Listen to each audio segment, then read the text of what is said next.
better. Cut me a fucking check. That's like that's how you can do it. That's how you can do it. It's always the how can we do better or I need to learn. And I'm like, well, how much books you gonna read? Exactly. I'm like, through action. Like, I know it's crazy. Like, you know, the little, damn, like them black squares really wasn't doing nothing. Bro, shoot. That shit gets me so tight. I'm like, damn, y'all have. Bro, the squares. The Black Lives in Matter. your brain. Random Black Lives Matter. Worms in their brain. I'm telling you, like, critical thinking skills non-existent. It's out. People be having smooth brains. Like, that's what I'm driving. Check. I think we good. Everyone just try to talk a Let me little do bit it, closer yo. to the mic. Yo. Alright, we good. Now, if you want to pull it closer, it makes you sit back and be more cozy. It rotates too. Yeah, if you pull it towards you. Oh, alright, heard you. You got all those ranges of motion. That's make yourself cozy. Alright, I'm weak. Oh my god, I'm excited. I'm just making sure we're good, but I think my shit's up.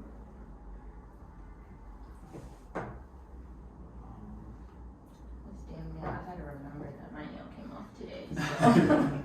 But like I was saying earlier, like I came across it because I saw your work on IG, and I saw the name of the person. Like first I saw the line work, the sketch work, the like design. I was like, oh shit, this shit is fire. Like I'm not really a big sketcher or like into like my drawing, but I was like, yo, this dude knows what he's doing. And I saw the name. I was like, nah, his name is Nigel Langley.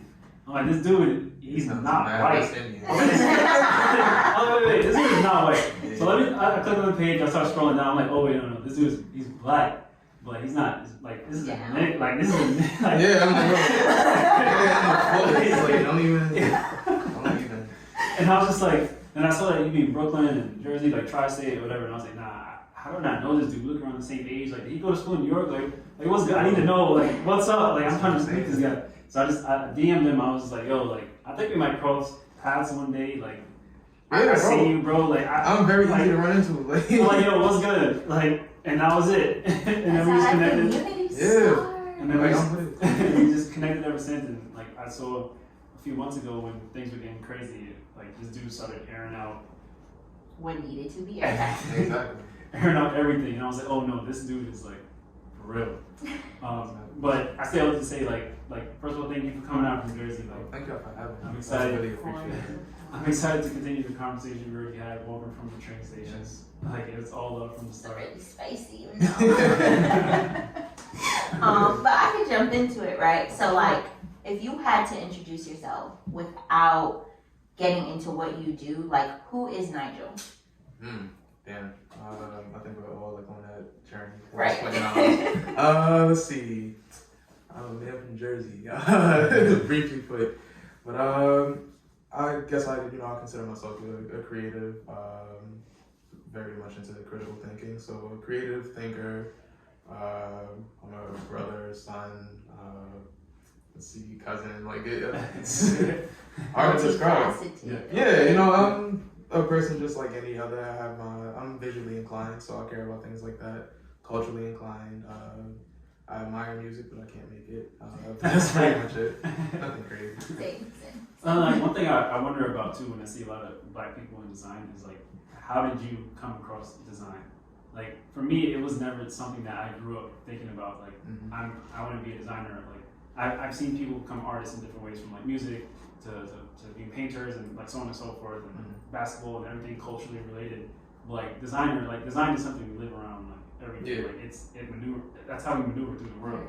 And it never occurred to me until like later on that this was a field of work that I can study. Like I've always thought about like technical things and like that like creatively that you have to be more of like an engineer.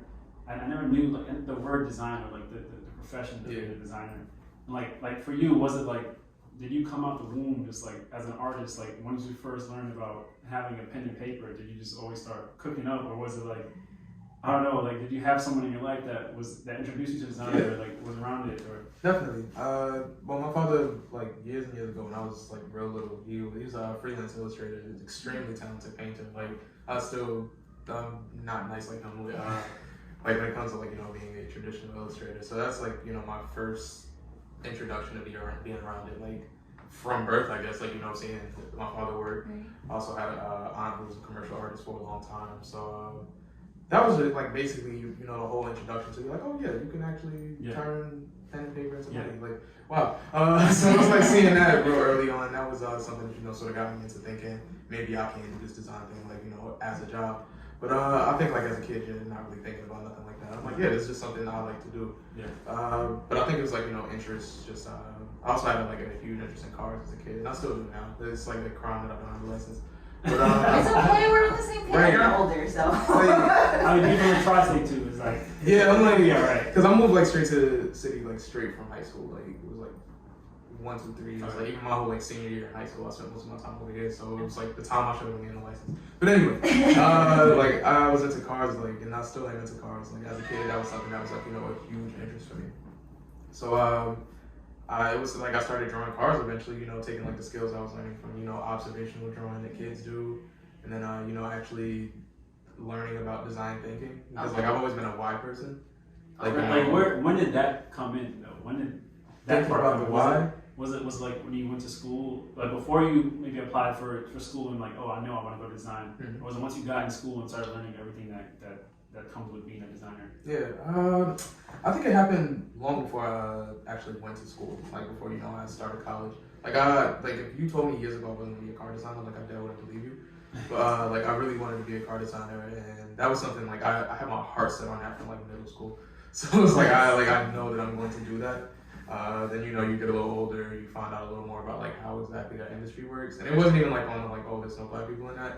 It was really like I'm about to be going to school for 4 years and then intern, and then I'm gonna be designing for 2 years, and then fuck around and be doing like wing mirrors and like the small like shit. I'm like, son, I'm trying to design the farms. Like, what do y'all are playing with me? So I realized, maybe that's not exactly what I want to do. And then like the greater conversation around like access became like something I started to think about like later into making that switch from transportation to footwear. Okay. So the whole thing is like I have people who they're like really fascinated with like the work that I do, like how I think about cars, how I draw cars. And if you dig deep enough, you could probably find some like car drawings from like when I was like 13 or something. Yeah. But I just realized like people can't interact with these things. Like even myself, like how many cars am I own? Yeah. Like even if I design multiple cars, like I can't necessarily drive and interact with like own these things. Right. It's like who's that really for? Exactly. I'm like, so I'm just designing like things that nobody can really have these relationships like with. 1 or 2 people and like very exclusive. Like they're really big investments. I mean, poor investments, but their cars are really big investments for people. So I'm like, you know what? Everybody can't interact with that. So that was another thing that pushed me towards footwear. And it's like you grow up, you start caring about like getting fly and getting culturally like try to stay like exactly. I'm like if your kid's not right. Yes. Like, sneakers are a part of each of those. Yes, this is not no bum ass reason. We all care about how we leave the house. Like being presentable is a thing. Right. So, but I think that's the fun part about sneakers, right? Like it can be a cultural attachment. It can be something that's based on like performance for like athletes. Yeah. And there's just so much to it. And I think for me too, like that's what I have like a strong liking towards sneakers is that like it combines so much for me. Like growing up, first being more of the consumer and like I just see that Nike logo, like whether it was me out playing basketball or me out in Soho hanging with kids or going to fashion night out or like seeing it all over the place. Like I was on that consumer side of just like whatever, but then starting to like realize like, oh, I can maybe start to create these things. Yeah. And like sneakers are just tied to us in so many different ways. It's ridiculous. It's like I know you always have. Yeah. Yeah. And it wasn't something I got into like off of sports. Like I'm trash at sports. Like I'm notoriously bad at that. Like I'm awful at sports, but like seeing sneakers take on that, life outside of whatever context they were created for, that was something that like really interested me. I'm like, okay, so there's a thing for this. Like, shoes just because they design for basketball don't mean they stay on the court. Look at Jordans, like. And who were the main people doing that, right? Taking it from the context that it was made for and making it something else. Exactly. I'm like, this is a very black activity. Yeah. I'm feeling this. We're recontextualizing. And who was also the top consumer of those things. Exactly. Who made those things fly, right? Yeah. Who made those things cool? Who gave them their essence? Exactly. Those athletes are I'm like, from the athletes to the rappers to the singers, like consumer, like to the everyday black people, like, like they made that shit the fly. top, Like, the top sneakerheads, like yeah, it just didn't make sense to me. Like, especially like you get into the industry, I'm like, why am I the only black person here? Right. What's happening? Right. And then it's like y'all gonna proceed to tell me what I want. Like, wait, I'm like, well, my brothers, my classmates, like all of my peers, random people in the street that you don't live on. Like, you gonna proceed to tell me what we want out of design, anything like that? And like, or it's just the fact that there's like, no equity and no true democracy in like footwear design, like by and large. That's something that like, it just doesn't sit right with me. But Of course. yeah. and they'll have this whole presentation laid out about their target audience as if you're not from Right. that There, and I'm like- Exactly. You're like, wait, hold up. Like, I know those people. I can talk. One, I don't I am want that to, person. Like, but you don't want to talk yeah, for all of exactly, them too. You know, exactly. like I think that's what starts to become annoying. Where it's like when you become the only one in the space, and it's almost like, well, you now have to speak for all. And I'm like, No, I can Like, speak for me and my experience. hello. There's some elements that may be semi-universal, Right. and it's like I can maybe speak to those, but always, with a grain of salt. Like I'm not great Negro dominance. Like I can't tell you what all black people everywhere in the world think. I'm like, that's like 2-3 billion people. Like we don't all know each other. So it's like I can't. It don't work like that. But at the same time, it's like it's like I can tell you more about the culture. I can tell you more about what's contemporary. I can tell you more about that than say somebody who works in the middle of a field somewhere in Europe Right. and is designing shoes. This is taking nothing away from them, like as a skilled designer. It's like I've learned from plenty of people who live who come from like completely different backgrounds. It's like they like to say first time in the States, first time in New York and stuff like that. And it's like they have design but under a completely different context. Right. And it's like there's definitely a place for that. Like it's beautiful. Like I appreciate conventional design. Like I'm not gonna sit here and act like Dieter Rams isn't one of the, if not the greatest product designer of all time. Like it's not a matter of that, but it's like if you're selling design under the pretense of culture, Right. then it makes no sense to design without it. Exactly. It's like Without you're selling it culture, under the sorry. pretense of Exactly. culture. Yeah, it's like I don't understand how you actually gonna make that happen. So Right. that's something that's like pervasive. And that's something that, so like I read one of your interviews with Nice Kicks, and you mentioned having flat feet, and I was like, I have flat I do. feet, I right? do. Like mine is like, everything I wear, I'm like, yo, this hurt, like, can we stop real quick? Like, all of that, but what that made me think of is like, do you create from that space of not seeing yourself or, people that look like you or have some commonality with you, like, do you create from that space of not seeing them represented? So you're like, here's this opportunity. I don't think it's necessarily that, because like I try not to design like with myself in mind. Okay. But it's weird when it's like when the target demographic is also the demographic that you fall in. Right. So it's like it's kind of like trying to actively not do that. Right. But I think that it's not necessarily a thing of like always seeing myself represented or like it represented directly in the design. I feel like just identifying like or like trying to realize like what life products like this live. Okay. Like where do you see certain shoes, and it's like what context do you see them in, and designing to that. Okay. Like designing to context rather than an individual. I like that. I like that. That's Do not you- something I've ever heard. But go ahead.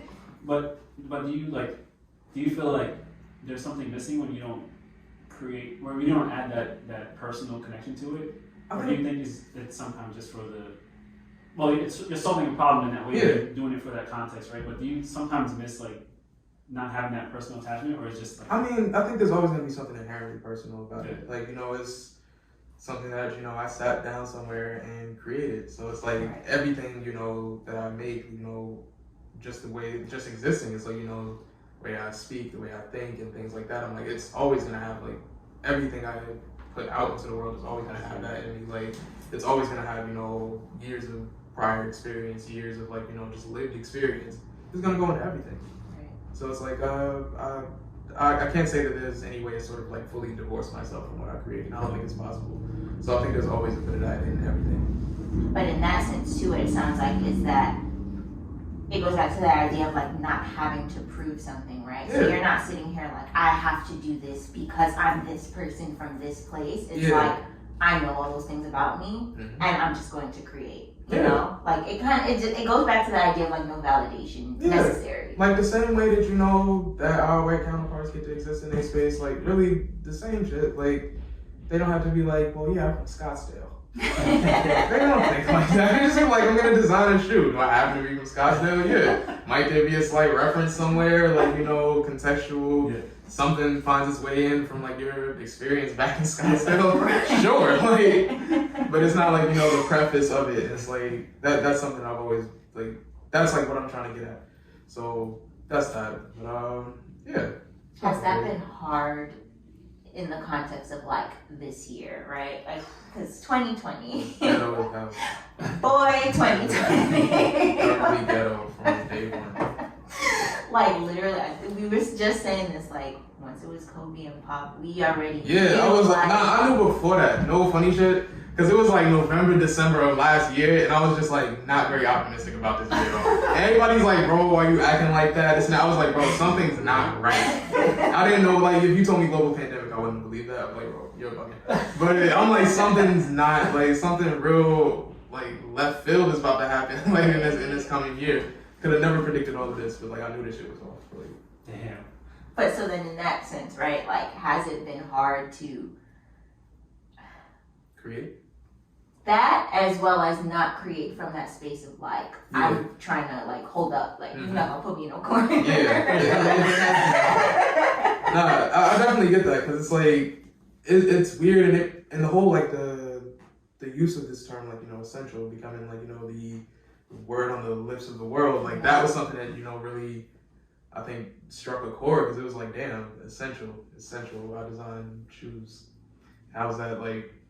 People are dying. What is that doing for people? Like, and it's like, and that was the thing that you know I was like dealing with for a little while because it's like, damn, how the hell, and like, what am I doing here? Like, what is my you know greater purpose? Yeah. So that's been something that I still don't have all the answers on, but it's like you know it's something I have been thinking about for the past year, or I guess the past couple months. But yeah, it has been interesting. It had me in a bit of a loop. Like I couldn't make anything for a while, and it's like I can't think about sneakers right now. Every time I open my phone, every time I turn on the news, somebody's dead from either the fucking cops or they're dead from a pandemic illness. Like that's also disproportionately affecting black people. Exactly. And I'm like, yo, what the fuck? Like, double whammy, like. Yeah. And I'm like, at the very least, what I can do is like, you know, everybody's like, you know, there's this huge focus on everything that's going on, what's happening to black people. It's a damn shame it took a pandemic and a ton of murders for anybody to act like, you know what, we have to treat black people well. So after coming to that, like after seeing that, it's like, you know what, nah, I'm tired of hearing white people pick apart and examine black issues like with no black people in the room and black people being scared to share their own experiences. Because it's like, I think that's essential. Like, you know, having that dialogue and like having somebody who's a lot more frustrated or, you know, who's so much more exhausted than, you know, afraid. Yeah. Because it's like, I'm not doing anything. Like, I'm not helping anybody by being quiet about this. Progress. Yeah. It's like somebody has to say something. And it's crazy because it's like, there's not that many young designers that are like, you know, vocal about it. Yeah. So and a lot of like, you know, the people that go into design just aren't black. Yeah. Right. So it's like they don't know it. They don't know this. I appreciate like seeing that from you because I feel like, well, me personally, I'm sure a lot of people also battle with that internal feeling of like, is it my responsibility to tell these people about like? Yeah, because it's labor. Yeah, that's extra labor, and it's like Is it our responsibility? Should it be our responsibility? Right. But like for you to step up and still take that extra like there's risk. There's risk in that too. The risk is there. And that's what I feel like people start to grapple with, at least like for myself. I'm like, okay, like sis, like you're not where you want to be right now. So if you say something, you don't know like what could happen from you could stop it back. There's that, that's the external risk, but there's also that internal risk of like you putting yourself out there and just getting smacked right back with it, like, you know. Like, right. Like, it didn't even do anything, you know what I'm saying? And that's another thing, I guess, like, me personally, what I deal with is, like, do I even want to say something? Like, I think about it all the time because I'm also like one of the only black people at my job. Do I want to say something? And then, like, yeah, we'll make room for more people that look like you, but then they'll be in this space, and all we're doing is complaining about the same shit, you know? Oh my God, thank you for saying that, because, like, I actually had a conversation with somebody about this not too long ago. And the thing is, it's like, a plantation qualifies as a diverse workplace. It's a whole bunch of black people working in front of So that's what, like, that qualifies as a diverse workplace. Putting black people to work is not building equity. It's like, you're still exploiting people. So it's like, if you just taking black people to put them in positions where they'll be underpaid, overworked, exploited, and just barred from opportunity, you're not doing anything to solve any problem. Like, you're redesigning it. And I've found that, you know, just capitalism and white supremacy are very good at, like, rebranding. Yeah. Absolutely. Yeah. Very good at redesigning. Absolutely. I mean, like, what is professionalism, you know? Like, what is Aunt Jemima changing its name? Yeah, I'm like, you still use this for how long? Go find her ancestors and cut them a check. Like, I'm only taking cash apologies, to be honest. Because it's like, y'all can, oh, boo-hoo, so sad all day, but it's like, if y'all not coming up off of nothing, because it's like, people want convenient revolution. There's no such thing. Exactly. There's no such thing. I'm like, it has to be uncomfortable. But yeah, I just want to say that he's a convenient revolution. That's crazy. Okay, exactly. Exactly. Like, what was that doing for anybody? Oh, I'm gonna get on here and I'm gonna post a black towel. We stand in solidarity. What does that mean? What is that doing for me? Prayers for black. It's literally prayers for France, prayers for black people. Like, it's just all of this prayer what shit. What are y'all doing? Like, bro, niggas been praying for years. Like, bro, it's a church on every corner of the hood, right next to the liquor store. Absolutely. So it's like, what is that really doing for anybody? Like, we need action. Exactly. Something attainable, something tangible that Exactly. we put in our pockets, in our communities too. Exactly. You know? Like, I don't go in your store and pay you with thoughts and prayers. Hello, or an IOU. Like, I mean, you get kicked out before you open your mouth. Exactly. Do I even belong there? Can I even be there? You know? Exactly. What the story is. So it's like, I don't know. You gotta, like, and I felt like it was worth, you know, talking about what's going on here. Yeah. And it's crazy because so many black designers have known this to be reality for a long time. But it's like, you know, the generation ahead of us, it was very much like, you know, get your foot in, keep your head down. Yeah, and it's just like, you know, and it's not that, you know, it's just cowardice or anything like that, it's survival. Yeah. Exactly. Because it's like, our school not cheap. You guys don't have to get a job. And they might not be hearing all that back to Africa shit at whatever job you like whatever job you at. Like, they might not be trying to hear that. So it's like, in order to even create space for people like that in the future, there are certain concessions you have to make. Right. And there are certain things it's like, you know, I'm gonna have to stash that away. Suck it up. Yeah, and that's how I was moving. Like, you know, when and I'm still in the very early stage of, like, you know, a career, but like in the first job or so, it's like, you know, you gotta pack the black up. It's just like, I like it as, I guess it's like like, you know, the mutable aspects of blackness, you have to pack them up. Like, of course, like, you know, you black, you gotta go to work. Like, there's no packing black on my face, on my hair and all that. There's no packing that up. But it's like, there's the emphasis on, like, code switching and stuff like that, respectability, politics, and all of that. And it's just like, I feel like as creators, we gotta throw all that shit out. Cause it's like, you don't want me to come to work. Like, it's the thing, like, you don't want me to be me in your workplace. Right. And that's something I can't get behind. Cause it's like, I'm just not gonna pretend to be somebody else while I'm here. Cause you want the diversity, but you want the diversity to act like you. So is it even diverse in that sense, you know? You want people painted in black. Like, that's pretty much it. Like, until it's time to tap into the community. And it's like, so what does your people like? You know, like, how do I basically get us to buy? Like, how do we get that consumer? We're always seen as the consumer as well as the commodity, but that's it. Not the human being, not the anything else. Yeah, you know? You're never the creator, you're never the benefactor, you're never any of that. Well, you are the creator, you're just not compensated. Like, that's the thing. Like, that's just... You're not recognized for that shit either. Nope. You know? Not at all. But that's so crazy because, like, I'm thinking of you saying, like, this word essential, how it has become so big. So, like, technically now my dad is considered an essential worker. He's been doing the same job my whole entire life. Never heard that phrase a day in my life.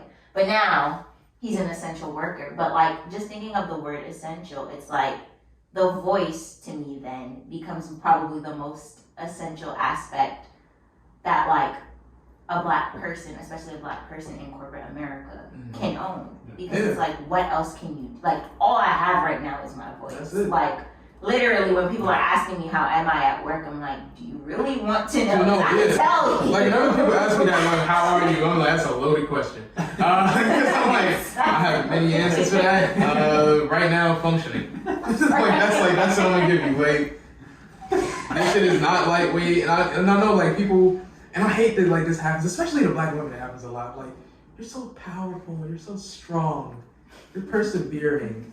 You're so resilient. What the fuck is that doing? Like, could you stop stepping on my neck? Like, damn. Because Like, I can take a break. I can tell you, I can take a break.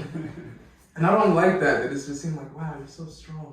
It's like, no, we tired. We tired. Gotcha.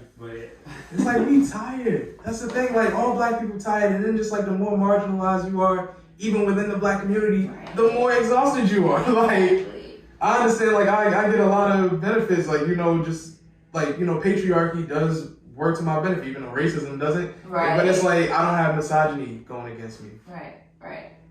So it's like that's that's something that's like even in my frustration, like if you think that's bad, like imagine what the Black girl in your office feel like. Right. That she got to deal with being a woman on top of being Black. Right.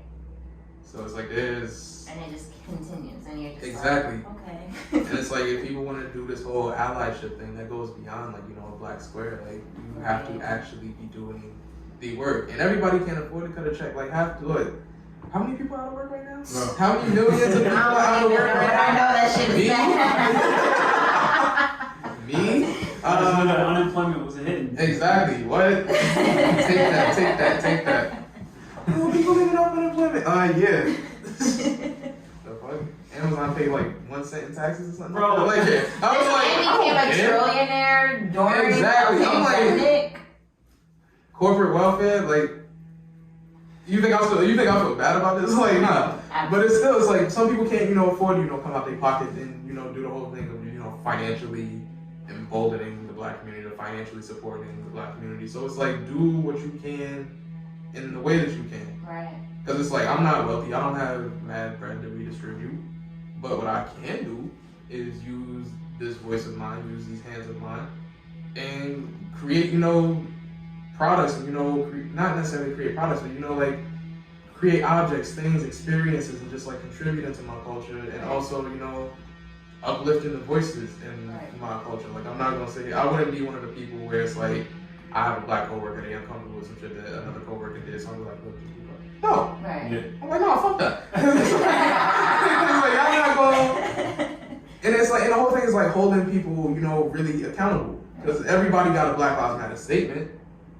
We gotta circle back, like I guess in like 2 months or so, see what they've been doing. So how many people Where's did the- you where's the hire? tax? Like, Exactly. I'm like, so where they at? Not just the numbers too. Like let's see them. Like, Present them. Yeah. I was like, I need to how right many people here. have you retained since the hiring? Yeah. Like all of that, all of those aspects. Absolutely. Yeah. And the thing is, it's like just like retaining is very important, because once again, like the plantation is a diverse workplace. So it's like That's gonna stay with me forever. and in certain companies, it's like that they have turnaround rates on Black employees, where it was one of them, very famous company. And they have a turnaround of 80% of Black employees leave in 2 years. That's ridiculous. So Wait, what's this is like an actual Yeah. stat that they keep and like internally. It's not public, Yeah. but it's an internal statistics where it's like that's what happens. So it's like, what is your Black Lives Matter? Like, what is your diversity initiative doing if all of your Black employees are basically temp workers? Like, Freelance at that point, you know what I'm saying? Like, exactly. that is. And see, and like, Oh, sorry. no, sorry, like, just to go back to even what you said again about essential, and like, of course, I had that feeling too, because like I work in marketing, right? I work in branding. I am the reason that people are consuming, right? Because I'm telling you to buy, and I'm like, well, what am I doing? Like, what am I? What? Sorry, wait. is what I'm doing important, right? Like, am I in any way helping my community? But then it's like, it's not even about the job, right? It's about the skills that you have. Like, not everyone can be the doctor in our community. Exactly. Not everyone can be whatever in our community. But, you know, maybe I'm the strategist in the community and I'm helping this. And you're designing how the community could look. You know what I'm saying? It's like, yes, this might be our jobs right now, and it could be our skills, and it could be our hobbies, but that doesn't mean those things are not transferable. Yeah. So I also feel like 2020 teaches you that, like, yo, it's my skills. It's not about my job. Exactly. It's about the skills I have. Because I think those skills could go anywhere. I think a lot of us have a hard time, like, you know, imagining ourselves outside of like capitalist framework. Like we think about, like, you know, our worth in terms of what we contribute to capital that we don't benefit. Yeah. So how can, like, we all think about things, it's like, what can we do to grow a tree that we'll never eat the fruit from? And it's like, that's how, like, that's really, like, that's how we look at ourselves. And it's like, you know, and that's, like, these have been, like, the serious, like, for the first, from March all the way to, like, May, like, I was just locked in the crib, like, by myself during quarantine and shit. I'm like, I really got all of these things to think about. I'm like, yo, I have to exist in some way that's, like, you know, like, because all of this shit is so feeble. I'm like, it's something that, like, a virus that we can't even see completely unravels all of this shit. And I'm like, so I have to mean more than just my job. Exactly. I have to, like, what is my purpose without this? And it's like, this is something I've been thinking about for a while, like, what happens in, you know, the world when there's a post-growth economy? Because that's what we're eventually going to have to get to. We cannot continue to keep exploiting people. We can't keep exploiting the earth. Post-growth economy is something that, you know, we're going to have to deal with at some point.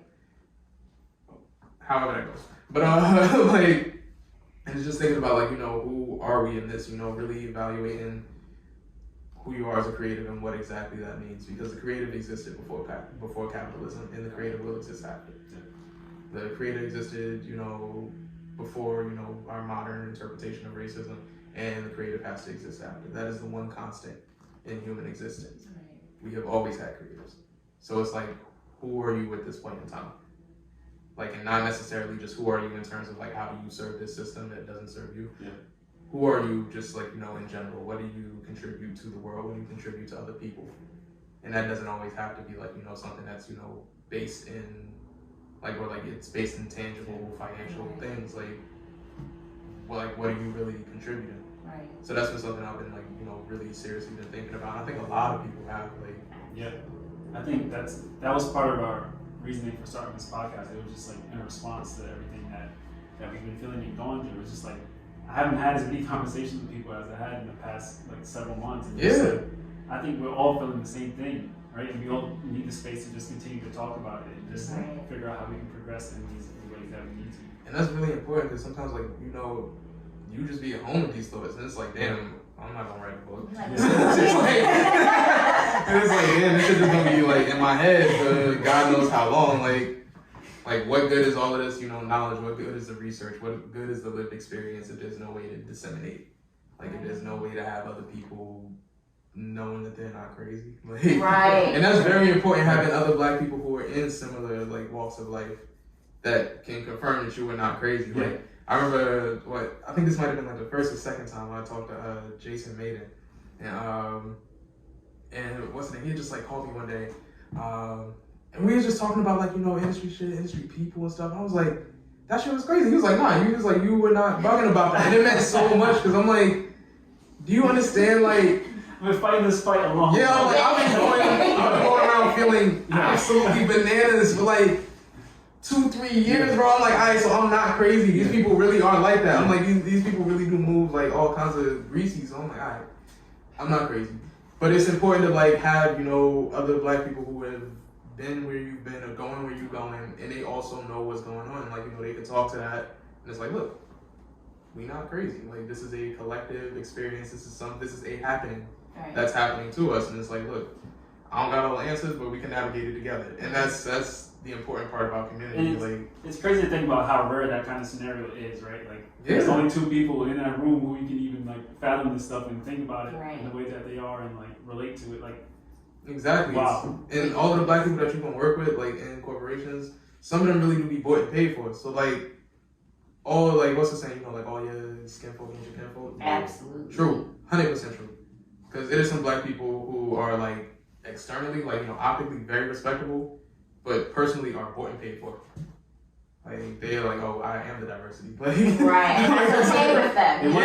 They cut me a check to be this, and it's like, just like, how hard has your fight been that you're okay with it? That's what I think about it. You know, like you really looking at them like, damn, you probably went through a lot. That's embarrassing. You are wearing. That's how I look at it. Like, that's really embarrassing. Like, yikes. Like I don't even really be like it's not even like a thing where it's like, damn, I like sympathize. Yeah. Absolutely. Because like sometimes it's like, yikes, like you really, like I get it, racism, capitalism, and like trying to be a quote unquote successful black person is like, like I understand it puts people in difficult situations, but it's like sometimes it's like I can't respect it. Like you don't give it in so much to this system that don't support you. Exactly. Right. I'm like, you're letting things that are like vapid that that can disappear. Like you're letting that take priority over like your community. You letting that take priority over your dignity. Right. I'm like, wow. Some dignity for me. Yeah, and I'm like, it's embarrassing. It's like I'm gonna just you can move that way. It's fine. It's like, look, I don't pay your bills. Right. I don't. Right. So it's like if that's what pays your bills, it's only but for so much I could even like judge you, and who am I to judge? So it's like, you know what? I might not move like that. It was like, I don't really agree with the way that you're doing that, but it is what it is. And those are sometimes the people that you're gonna run into. Yeah. What they say, like, less black people, the higher up you go, and it's like some of them really just gonna be like that. Like, right. It's like they wear their blackness like a suit, but on the inside it's somebody else. Like, exactly. Like you have your Mr. West and things like that. You know how that goes. Yeah. And in that sense too, so like I'm not as familiar with design as y'all are. I'm more of a admirer, I would say. That's what we're gonna call it. But what I'm probably sure of, and you can check me if I'm wrong, is that like the design that y'all have learned in school is probably very much tied to consumerism, right? Or capitalism, right? In the sense of like we're designing, especially now in this age, or probably the idea of like purchasing product or stuff of that nature. But are there any other like design methodologies that like intrigue you, or like that you want to like? Do you take everything that you learned from design school and say like, this is it, this is right? Or do you ever, grapple with concepts and you're like, I like this one better? Or, yeah, all the time. Like, this is just like, going to Parsons and stuff. Like, a lot of like the experiences you have in that school are with people who benefit from, from capitalism. And it's like all of the students are like majority very wealthy people. Yeah. And it's like the teachers are teaching to other wealthy people. And it's just like, there's a lot of concepts and I'm like, this don't make no sense. And it's like, y'all don't understand, like, they can't understand what that's like. Right. It's like, so everything, like, I have to listen and, like, go to these lectures and learn with a critical ear. Because I got a class right now called, like, Navigating the Field, which is basically teaching a whole bunch of rich people how to get jobs. Like, nepotism, not gonna be there when they graduate. But, anyway, I have a class doing that right now, and, they hired in this one woman, and just get this is the craziest shit, like, this is crazy, like, retelling it, so it was 10 times crazier even seeing it for the first time. And this is, Zoom University, so this is maybe a few weeks ago. So this lady comes in, and they have this lady, like, on a Zoom call, and she's apparently like a Dalai, like, Dalai Lama. Remind you, she's a rich white woman. And by her own admission was a very wealthy woman by herself, like, in her 20s and things like that. But, she did the special and went to go find herself in some outlaws country. Yeah. So she did the neo-colonial thing. And she's in the class telling us that, we have to manifest careers. And I'm like, she's like, everything I have came to me through manifesting. Did you not just say you were a wealthy white woman? And you gonna tell me that all of this came to you through manifesting? Oh my god, okay. You were young and wealthy. So I'm like, already that speaks to generational wealth, the privilege of being white, and all of these other things. Exactly. I'm like, I would like to go discover myself and become a dollar too. I can't do that. Like, you don't think it's a reason? Like, and it was crazy sitting there, and like all the kids are like, yeah, I think she had like a really positive message. I'm like, yo, y'all leave y'all brain on the counter before y'all get in this Zoom call. Like, it's nuts. It's like, how do you... And it's not even like, oh, I'm smarter than you. No, it's like, no, are y'all not listening to this shit? Like, are we in the same class? Am I not in this bubble that y'all in? Like, how do I get into this bubble? Shorty Like, said manifest a career. I'm like, yo, I've never heard of something like this. Like, you sitting in that class, I was like, why the fuck am I here? I should have manifested at 18. I'm like, shit, I should be manifesting right now. What am I in design school for? I'm wild. I'm many thousands of dollars in debt. And I'm like, I should have just manifested that. I'm fucking like, Manifest that money to pay them loans. that's the thing. And I'm like, low key, like, white people's spirituality is very, like, especially when it's somebody else's spirituality. I'm like, we're not gonna look past the colonial part there. Like, cause that's, you know. Or the picking and choosing of what's going to work for their aesthetic. We're not gonna go into like, that. Miss Mamas, I'm gonna need you to go back to room magic.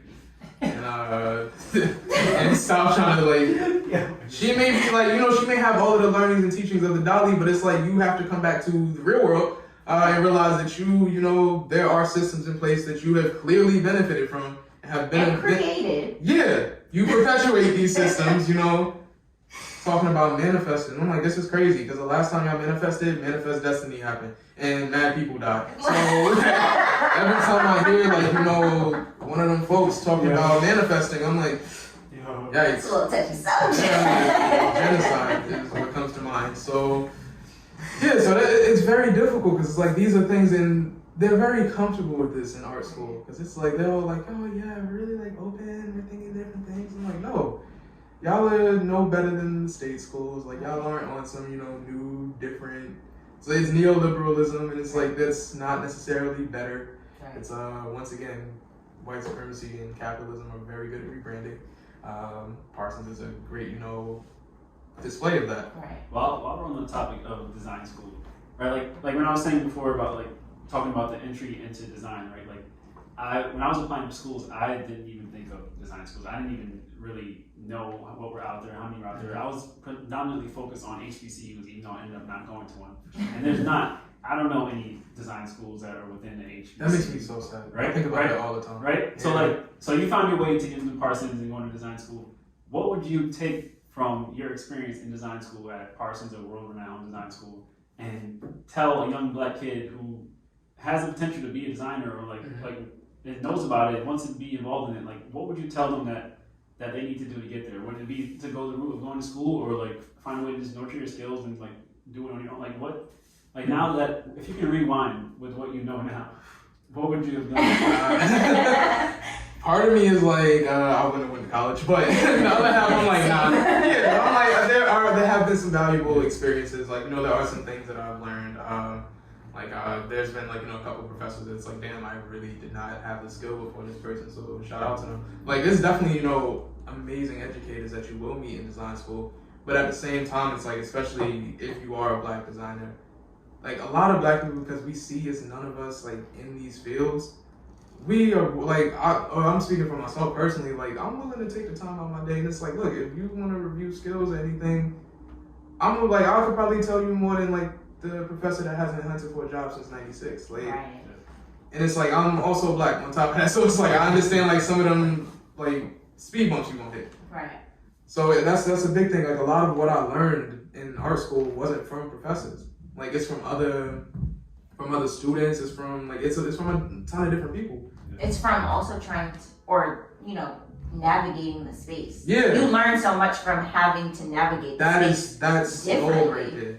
That's definitely gold, because it's like so much stuff I really did learn from that, where it's like I'm not learning so much, you know, how to physically like, you know, make this thing.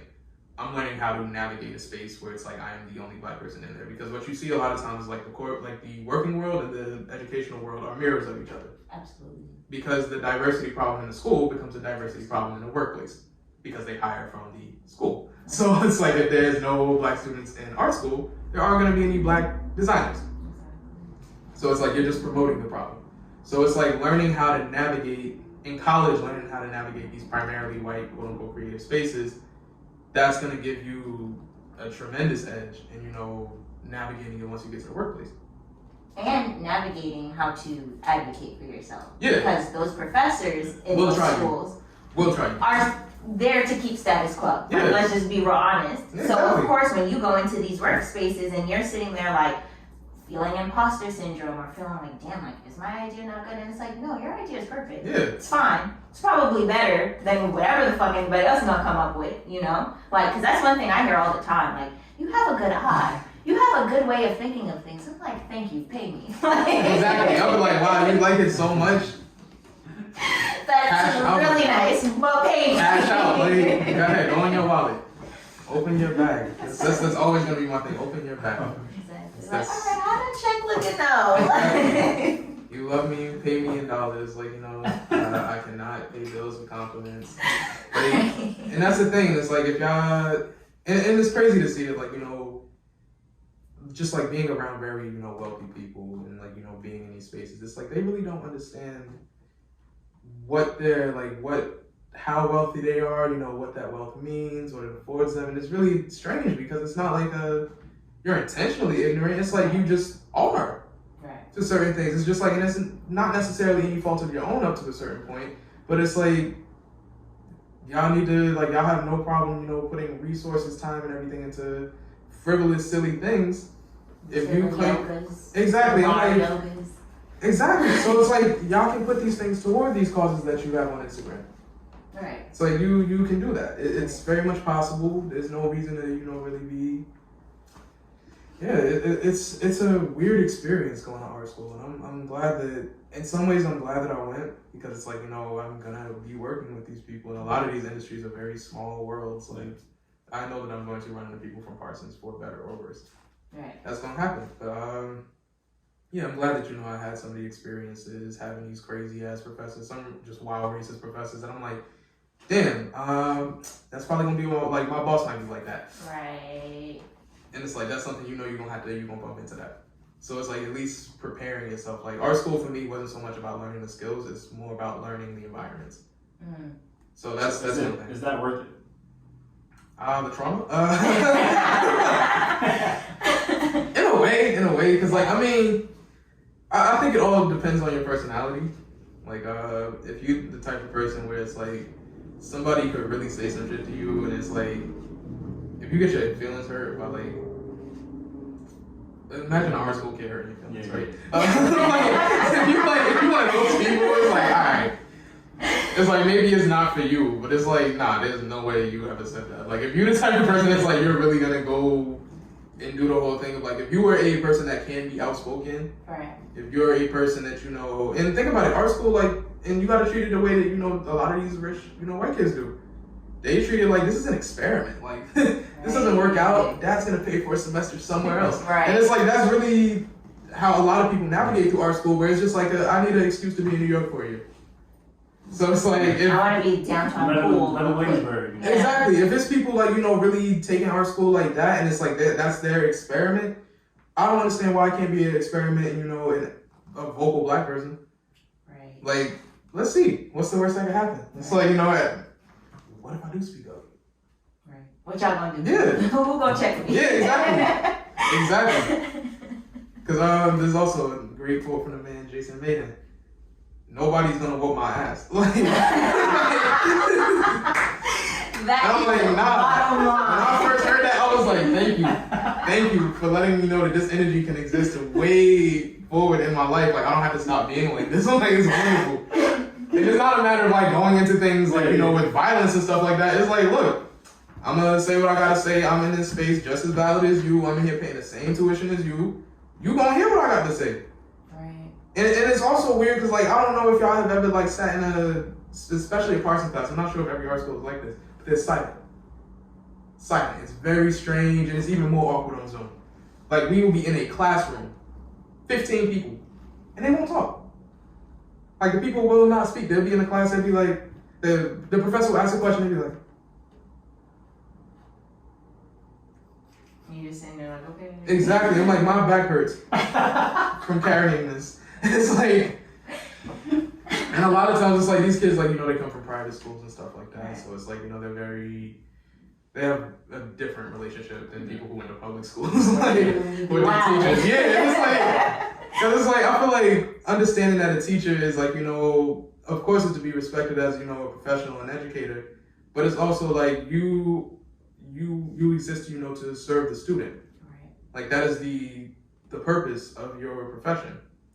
So if you only serving one kind of student, or if you're, you know, doing absolute disservice to your students, who better to speak up? Right. And of course, respectfully, given that you know respect for you is met. Right.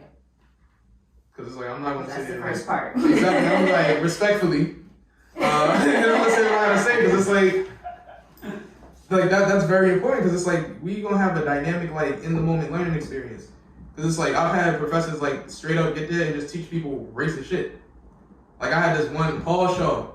If this old ass is still out there, oh my god, yo, he was 1,000,000 years old. But like he was like, I swear to God, this is the oldest man I've ever seen. and I was really excited, you know, go to his classes. You know, he had a lot of like I always research my professors before, you know, I start a course. And he had all these decorations and everything of like, you know, he won this design award, this and that. I'm like, oh wow, Paul Shaw, you've been doing shit since like the 60s and 70s. I'm like, he's been here for graphic design. Right. But I get to the class and the thing is like he takes us through like we go to the Jack Brenner Gallery on 17th Street, and he's taking us through like, and it's a lot of like really old posters and ads from stuff like, you know, early 20th century and stuff like that. So it's like, you know, racism is still a very big thing in ads, like even more so than it is today, like minstrel ads type shit. Like it's It's pretty blatant. Exactly. So we go to this class. Exactly. He's like, you can see the detail in the Christmas of the. I'm like, are you not going to talk about the fact that like, bro, that's a pickaninny. Like, we not gonna have no content. Like, in your class is the history of graphic design, and you're not telling people. You're not giving any context. Exactly. I'm like, what are you doing here? So that shit I was not feeling. And it's very weird. He was like, oh, it was like this old ass ad for rolling papers. And I guess some way or another he's aware of the fact that I'm Jamaican and gonna be like, you should know what these are. And I'm like, bro, I should know. Oh my god. I should. Oh my god. Like, we're laughing right now. Exactly. Right, I'm like, bro, you're so lucky. Like, I'm like, we in a classroom. I'm like, I'm not gonna make it hot in this gallery. So I'm like, okay. And I'm like, you're old, and I'm just gonna chalk it up to, you know, being senile or something. So I'm like, it's whatever. And then like we get to the finals, and he made this one girl who was doing a project on the history of rock and roll take the black people out of her project because they didn't fit the aesthetic. He said that? And I let his ass have it because I'm like, there's no way that you can claim to be an educator. Like you're doing a disservice to your students. You're perpetuating racism. It doesn't fit the aesthetic. I'm trying to give you the history. The I history. didn't ask you about no aesthetic. The course is history of graphic design. Yeah, Nigel, I appreciate you so much. Like, That shit is crazy. I'm imagining you like in this critique or in this class, like in this session, just being the only one that's just like. And it's the craziest part because like people do not be saying nothing. Like they get out of the class, they be in lunch, they be like, I don't know, that felt really weird. I'm like, so why you didn't say nothing? So why didn't you say anything? You act like you're the professor gonna get up and smack the shit out you. Right. Like that's not gonna happen. Right. That's not gonna happen. You're in a space for discourse. You're in a space for education. And what that education looks like varies. Like the education may not be like, I might not be the type of person to educate you like, oh yeah, so I'm gonna write a paper on this and that. No, my education might be this quick, fast, little conversation we have right here. Right. I'll be like, look, that shit is foul. Because, and like, leave it at that. But like, of course, you know, be able to articulate on like what exactly you're talking about. But it's like, education, it's not just, you know, this very formal, you can't turn in every educational assignment on Canvas. That's just not necessarily how it works. You can't just like, you know, That's click a not button learning. and it goes in. It's not this formulated thing. Some of that learning is gonna happen like, cause look, I'm gonna learn you the way that I was taught. Like that's the way I'm gonna teach you the way people taught me. Like Yeah. if I said some out of pocket shit, like You're getting checked. exactly. Exactly. Like I'll say some out of pocket shit, I'm gonna get an out of pocket answer. I'm gonna be like, Or alright. you might be out of here. Right. Yeah. Exactly. I'm like, you know what, that's like as a kid, like, you know, you say some crazy shit, you hear some crazy shit said back, you be like, alright, damn. Now I know. But you learn. And like that is the outcome. I be like, it's not the same as Parsons learning. Right. But it's no less valid. Right. Like I didn't come from all these private schools and all this wealth and no. I'm coming from Jersey. Like grew up 10 miles from where I go to school at. I'm like, it's a very different world over there. Right. So it's like, that's what I'm bringing to you here. Like, I can't And bring it's you. valid and it's warranted. Exactly. I'm like, what, you gonna tell me I did not live my life? I'm like, you didn't learn anything in life. What? No, yes I did. You didn't learn nothing in Yeah, life. exactly. That I'm like- bubble, you don't know shit. I'm like, you about old as hell. Like, there's no way. And it's like, also the thing of like, with age comes wisdom. Not always. Stupid people get old too. So, that keep was that stupidity. exactly. Forever. That shit has no expiration date. Like, it's crazy how people can be senile and racist. Like, exactly. Like, your brain held on to that. Right. Of all things. So, I mean, it's stuff like that. It's like, I feel like it's important for Black people to be aware of these experiences. And like having them, and I went through it kind of weird because it's like, I started working before I went to school. Okay. Yeah, so it was like, I had some of these experiences, and then like, once they started happening again in school, I'll be like, it's a trend. I see a connection. I'm like, these things aren't happening in vacuums. Right. So it was really weird, like, especially after going to school for a while and, going to do this thing of re-entering industry, it's like, whoa. And Now being I in get- the industry that you wanted to be. Yeah, and I'm like, Right. I'm back in it, I'm like, now I understand a lot more. I'm like, that shit was not innocent. Like, Right. that shit was not innocent. I'll be like, yeah, I've peeped y'all game now on a larger scale. And now you outside know this how office. I'll to, be you know like, how to yeah, maneuver. you was bugging. I'm like, I was not fucking crazy. So now that you understand both of those experiences of like workplace and school, and you're graduating this upcoming year, right? Yeah. And what is it that you're looking forward to doing next? Like from everything that's been happening, all the experiences that you just shared with us, and what's going on with you internally, what do you want to put forth out there? So, well, my partner was supposed to be here today, but we actually started a consultancy. Move the mic closer. Oh, yeah. We actually started a consultancy.